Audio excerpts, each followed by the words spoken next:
JNTH R2222 ఈసీలో electromagnetic fields and transmission line subject ఏదైతే ఉన్నదో దాంట్లో టిప్స్ వీడియోస్ చెప్పమని చెప్పేసి కీవర్డ్స్ క్వశ్చన్స్ చెప్పమని చెప్పేసి చాలామంది స్టూడెంట్స్ అడుగుతూ ఉన్నారు. సో సెకండ్ సబ్జెక్ట్ ఇందులో ఈ ప్లేలిస్ట్లో ఉంది అనమాట. ప్లేలిస్ట్ చూసుకోండి. ముందుగా అయితే ఇంతవరకు ఈ ఛానల్ సబ్స్క్రైబ్ చేసుకుని ఉంటే సబ్స్క్రైబ్ చేసుకుని వీడియో లైక్ చేయండి, షేర్ చేయండి. మీకు ఏమైనా డౌట్స్ ఉన్నట్టయితే కాల్ మీ ఫోర్ ద్వారా కాల్ చేయొచ్చు. Telugu engineering education Telegram channel, YouTube channel subscribe చేసుకోండి. జేఎన్టీ యూనివర్సిటీ అప్డేట్స్ ఛానల్ కూడా సబ్స్క్రైబ్ చేసుకుని మీకు ఉపయోగపడుతుంది. ఇక టాపిక్లో వెళ్తే ఏంటంటే మొత్తం 5 యూనిట్స్ ఉన్నాయి. ఒక్కొక్క యూనిట్ మొత్తం మీద ఓవరాల్గా కీవర్డ్స్ చెప్తాను. అయితే యూనిట్స్లో యూనిట్ 1 ఏమో electrostatics, unit 2 magnetostatics, unit 3 Maxwell's equation, unit 4 వచ్చేసరికి ఈ ఎలక్ట్రోమాగ్నెటిక్ వేవ్ క్యారెక్టరిస్టిక్స్, యూనిట్ 5 వచ్చేసరికి ట్రాన్స్మిషన్ లైన్స్ అండి.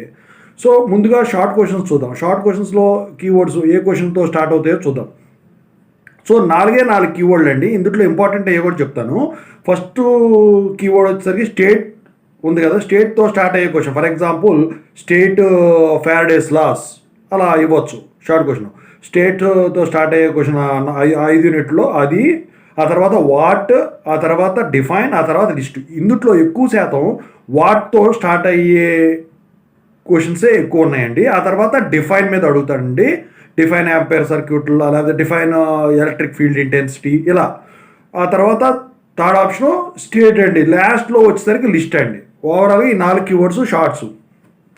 ఇక ఎస్ఏ క్వశ్చన్స్ పరంగా చూసుకుంటే ఒప్టెన్ ఫస్ట్ కీవర్డ్ ఒప్టెన్తో స్టార్ట్ అయ్యేది అడుగుతాడండి. Obtain the expression for electric field intensity ఇలా ఉంటుంది. సెకండ్ వచ్చేసరికి ఫైండ్, అంటే ప్రాబ్లం కనుక ఇస్తే ఫైండ్ అని అందులో 1, 2, 3 క్వశ్చన్స్ 3 ఇస్తారు. కెపాసిటెన్స్ మీద అడుగుతారు ఫర్ ఎగ్జాంపుల్ కోయాక్సియల్ కేబుల్స్. ఇక థర్డ్ వచ్చేసరికి very very very important keyword derive. So ఎందుకంటే ఈఎంఎఫ్ మొత్తం కూడా డెరివేషన్స్ ఉంటాయి కాబట్టి డిరైవ్ మీద ఎక్కువ అడుగుతాడండి.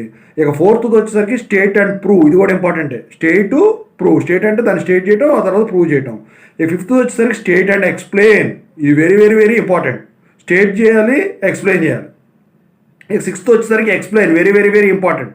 ఎక్స్ప్లెయిన్ ది మ్యాగ్నెటోస్టాటిక్స్ ఇలా అడగవచ్చు. లేకపోతే ఎక్స్ప్లెయిన్ ది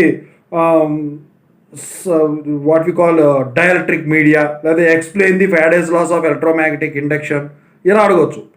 సో ఇక ఆ తర్వాత వచ్చేసరికి డిస్కస్, ఆ తర్వాత క్యాల్కులేట్ అని అంటే ఖచ్చితంగా ఏదో ప్రాబ్లమే అది. ఇక లాస్ట్ది వచ్చేసరికి 9th డిటర్మిన్.